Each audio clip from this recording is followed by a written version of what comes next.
My name is Megan Leese, and I am with HashiCorp, and I work on the Terraform product marketing team. Today, I'm going to talk about cloud compliance and management. So the real question that I hear people ask is, what do I do now that I'm going to cloud and operations is no longer the gatekeeper to infrastructure? And this raises a lot of concerns around how do I manage my security posture, how do I manage regulatory compliance, and how do I ensure that our organization is maintaining operational consistency and best practices?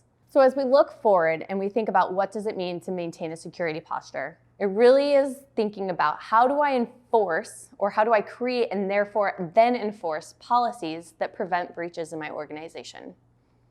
We've all heard headlines in the last few years around telecommunications companies or government organizations or other types of organizations that have experienced data breaches due to their data being accessed through cloud services.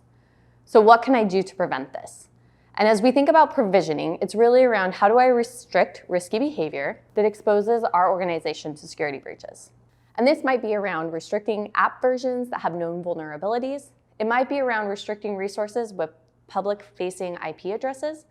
It could also be around security groups with egress of 0000, or it could be restricting the use of only approved modules.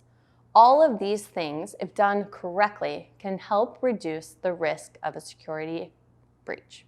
The next part is compliance, and this is really how do I create and enforce policies that restrict non-compliance for the regulations that my company has to follow by.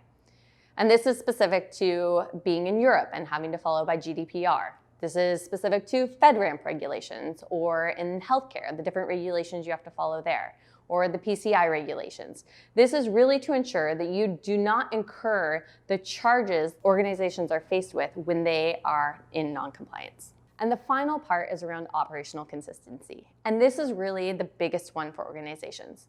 How do I create and enforce the operational best practices that help me manage the costs of my organization long-term in the cloud? And these are things specific to how do I tag my infrastructure?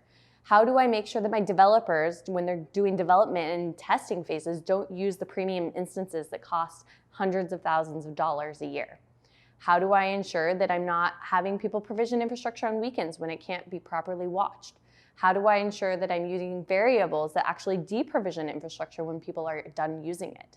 And finally, how do I ensure that people are not incurring costs that are unnecessary?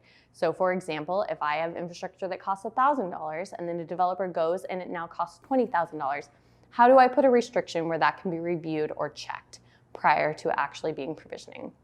All of these operational best practices can yield 30 to 40% reduction in cloud spend annually.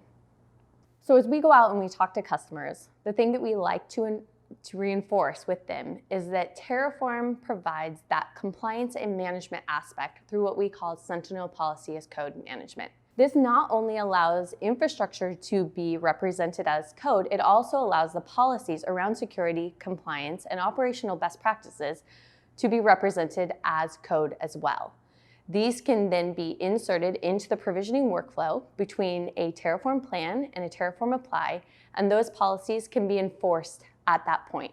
So before any infrastructure is actually provisioned, it is policy checked, and if it does not follow the policies, it's prevented from going out and being provisioned. This helps organizations manage security risk, ensure that they are not in non-compliance, and also that allows them to follow the operational best practices that fit the organization. To learn more about Terraform or get started today, visit app.terraform.io.